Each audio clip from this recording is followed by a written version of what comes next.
Assalamualaikum warahmatullahi wabarakatuh. Nama saya Muhammad Zidan Hikmatiar dengan NIM 33372300084. Di video ini saya akan menjelaskan tentang dua contoh deep learning, dua contoh algoritma deep learning.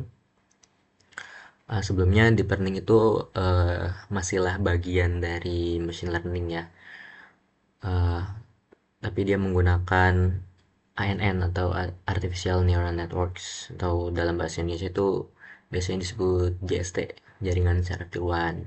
Nah, ini tuh digunakan untuk meniru cara kerja otak manusia, cara berpikir otak manusia dalam memproses informasi.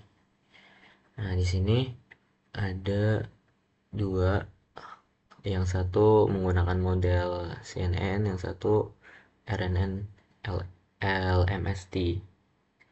Ya, nah ini. Nah, yang pertama kita ke model CNN dulu.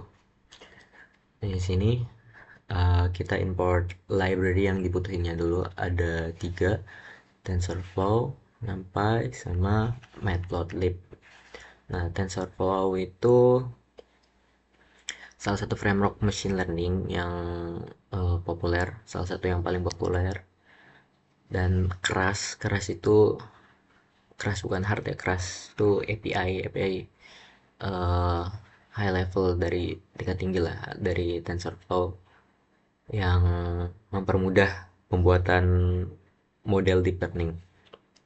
Nah, uh, bagian ini tuh, tiga library ini dibutuhkan buat ngebangun model CNN atau Convolutional Neural Network. Nah, yang menggunakan dataset MNIST. Nah, TensorFlow dan keras ini digunakan buat ngebangun dan ngelatih model CNN.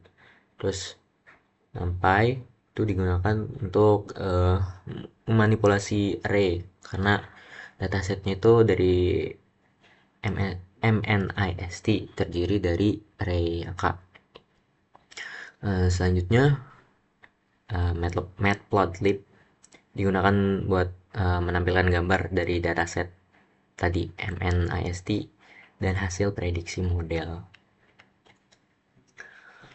Lalu selanjutnya di sini ada load dataset MNIST.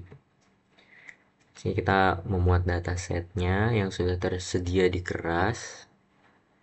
Jadi MNIST itu dataset standar di computer vision yang isinya tuh gambar, angka, tulisan tangan dari 0 sampai 9. Nih, setiap gambar di MNIST itu punya ukuran 28 kali 28 pixel dan hanya memiliki satu channel grayscale.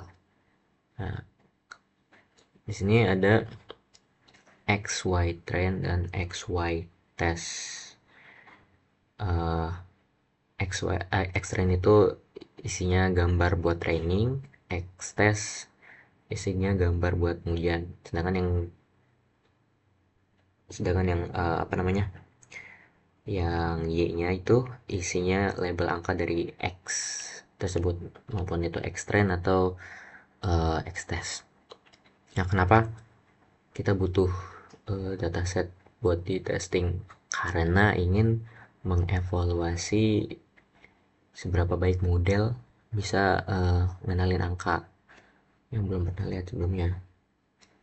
Lalu selanjutnya ada bagian normalisasi data. Di sini tuh kita ngubah nilai pixel dari 0 sampai 255 jadi 0 sampai 1. Nah, kenapa harus dinormalisasi?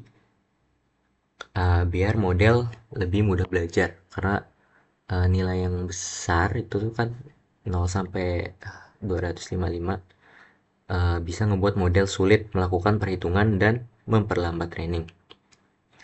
Nah, jadi dibagi setiap nilai pixel dengan 255 ini kita memastikan semua angka berada dalam rentang 0 sampai 1.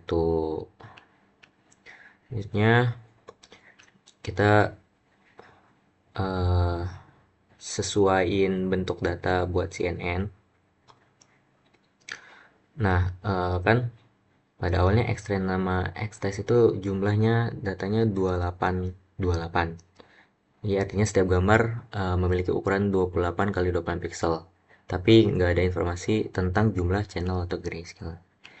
Jadi karena model CNN membutuhkan input dengan dimensi channel eksplisit, nah kita tambahin dimensi tambahan di belakang sehingga bentuknya jadi jumlah datanya 28 1.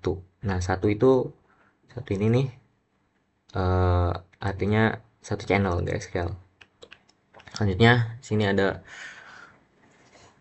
bagian membangun model CNN-nya. Modelnya. Ini adalah bagian inti dari deep learning. Kita buat CNN untuk mengenali angka tulisan tangan. Nah, lapisan pertama ini keras layers count 2D ini 32-nya ini filter dengan ukuran 3 kali 3 yang mendeteksi fitur seperti garis dan tepi angka maksudnya. Terus ada activation ReLU menggunakan ReLU atau Rectified Linear Unit untuk meningkatkan kemampuan model dalam memprediksi fitur. Terus ada input shape 28281, artinya itu gambar 28 kali 28 pixel dengan satu channel grayscale. Terus ada mouse pooling, 22 ini artinya ngambil blok 2 kali 2 pixel. Terus lapisan CNN kedua ini 64 filter, berarti model dapat menangkap lebih banyak fitur kompleks. Terus membuat ukuran pooling layer kedua ini membuat ukuran gambar semakin kecil, jadi sehingga apa ya, lebih cepat diproses oleh jaringan saraf neural networknya. Terus ada selanjutnya flatten layer, uh, menghasilkan fitur dalam 2D matrix. Nah, CNN kan menghasilkan fitur dalam bentuk 2D matrix, tapi untuk klasifikasi angka kita membutuhkan bentuk 1D atau vektor. Nah, flatten ini mengubah data dari 2D jadi 1D. Selanjutnya ada dense layer. Nah, 128 ini artinya 128 neuron digunakan untuk ngeproses fitur yang telah diekstraksi oleh CNN. Nah, terus di sini ada outputnya. 10 itu output mewakili 10 kelas angka yang tadi 0 sampai 9. Nah, terus ini ada activation softmax, itu artinya menghasilkan probabilitas untuk setiap angka. Terus di bagian compile, optimizernya Adam, artinya algoritma Adam optimizer ini tuh buat mempercepat training. Terus ada ini lossnya digunakan karena kita memiliki 10 kelas sesuai matrix accuracy buat ngukur akurasi model. Nah, terus training model sini epochnya 5. Model akan belajar selama 5 kali iterasi, 5 kali pengulangan terhadap seluruh dataset. Terus validation data ini evaluasi model menggunakan data testing di setiap epoch. Lalu ada evaluasi modelnya diuji dengan 10.000 gambar testing di sini untuk menunjukkan akurasi model. Ini bagian tes akurasi ini dalam mengenali angka yang belum pernah lihat sebelumnya. Terus Sini ada prediksi contoh gambar, ngeprediksi 5 gambar pertama dari dataset testing. Nah, terus ini bagian yang menampilkan hasil prediksi. Ini ada looping for I menggunakan matplot. Jadi gambar ditampilkan dengan matplotlib. Nah, NP argmax ini seterusnya ngambil angka dengan probabilitas tertinggi sebagai hasil prediksi. Oke, jadinya setelah di training 5 kali evoke, akurasi modelnya 98%. Kita lihat prediksi 7. Ini benar 7. Gambarnya 2, prediksi 2. 1, prediksinya 1. Oke, seperti 0, kemungkinan besar 0, prediksinya 0. Prediksi 4. Nah, itu adalah contoh deep learning yang menggunakan CNN. Lalu selanjutnya kita akan membahas codingan ini yang menggunakan RNN dan LSTM atau long short term memory. Nah, sama seperti tadi, library yang dibutuhkan itu TensorFlow dan NumPy. TensorFlow cross processing sequence. Oke, selanjutnya sama seperti tadi, load dataset, numbersnya 10.000, terus xtrend xy trend, xy trend itu isinya review dalam bentuk angka untuk training, terus xtest itu review testing yang nanti digunakan. Nah, selanjutnya load word index dari data IMDb. Word index itu maksudnya kamus lah, kayak kamus yang memetakan setiap kata unik ke dalam dataset IMDb ke dalam angka tertentu. Contohnya ya, jika kata grade muncul di dataset IMDb, berarti mungkin akan dikodekan sebagai angka 347 atau contoh lainnya. Lalu ini membalikan word index agar bisa mengonversi angka ke kata. Ini reverse word index digunakan buat mengubah angka kembali menjadi kata. Misalnya, jika dalam review kita menemukan angka 347, maka kita bisa mencarinya di reverse word index untuk mengetahui angka tersebut mewakili kata grade contohnya. Jadi ini itu word index, istilahnya sebagai kamus wajib. Nah, terus ini fungsi untuk mengkonversi review ke format angka, dev encode review. Nah, fungsi ini ngambil teks review dan mengubahnya menjadi urutan angka menggunakan word index. Word index get word to. Jika kata tidak ditemukan dalam kamus, maka akan digantikan dengan angka 2 atau out of vocabulary atau double OV. Terus page sequence memastikan semua review memiliki panjang yang sama, max length-nya 200.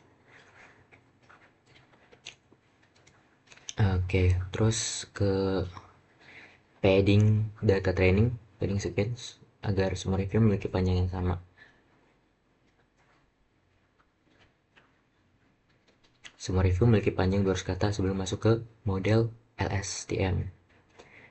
Oke, terus selanjutnya ini model LSTM-nya yang lebih akurat.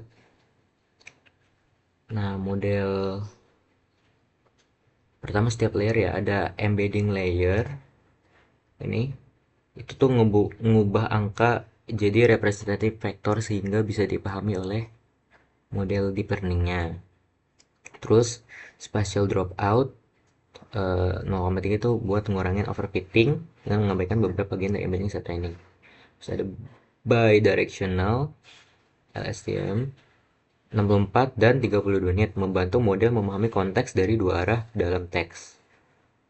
Terus ada dense layer 64 neuron relu menghubungkan hasil dari LSTM ke layer peaknya. So, dropout buat ngurangin kemungkinan model terlalu ngehafal training.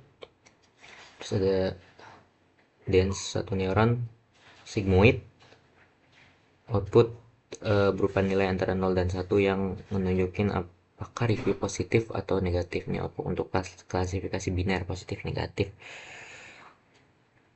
Terus selanjutnya compile model ya, optimizer masih menggunakan sama seperti tadi, kurang lebih menggunakan Adam sebagai optimizer karena cepat dan efisien. Terus binary cross entropy digunakan sebagai fungsi loss karena ini adalah klasifikasi biner ya, positif dan negatif 0 dan 1. Terus matriksnya akurasi digunakan untuk mengukur seberapa baik model dalam melakukan klasifikasi. Oke, selanjutnya callback untuk mempercepat training dan mencegah overfitting. Batch size-nya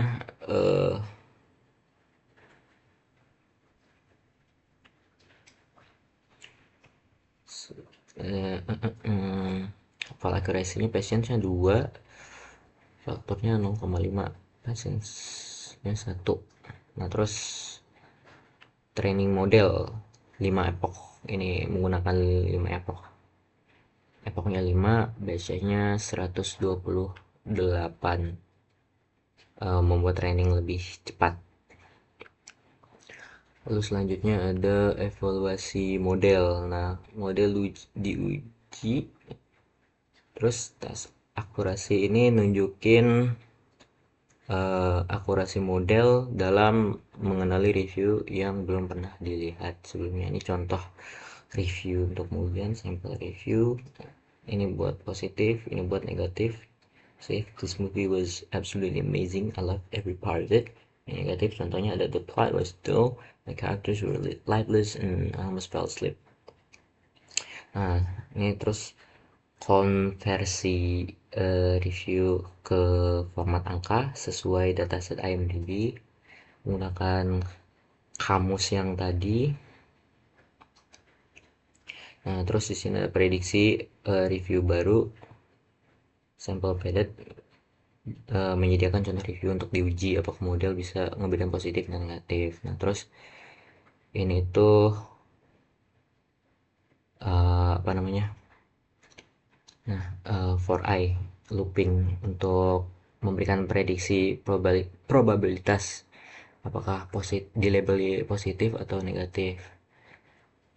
Nah, sini 5 kali epoch, observasi model sekitar 87%.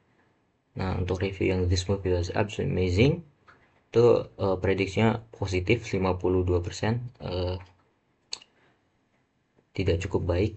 Terus di sini ada the plot was dull, the characters were lifeless, and I almost fell asleep. Dan ya, kurang baik juga, tapi tepat negatif dan positif. Nah, jadi segitu saja penjelasan dari saya. Kurang lebih mohon maaf. Wabillahi taufiq wa hidayah. Wassalamualaikum warahmatullahi wabarakatuh.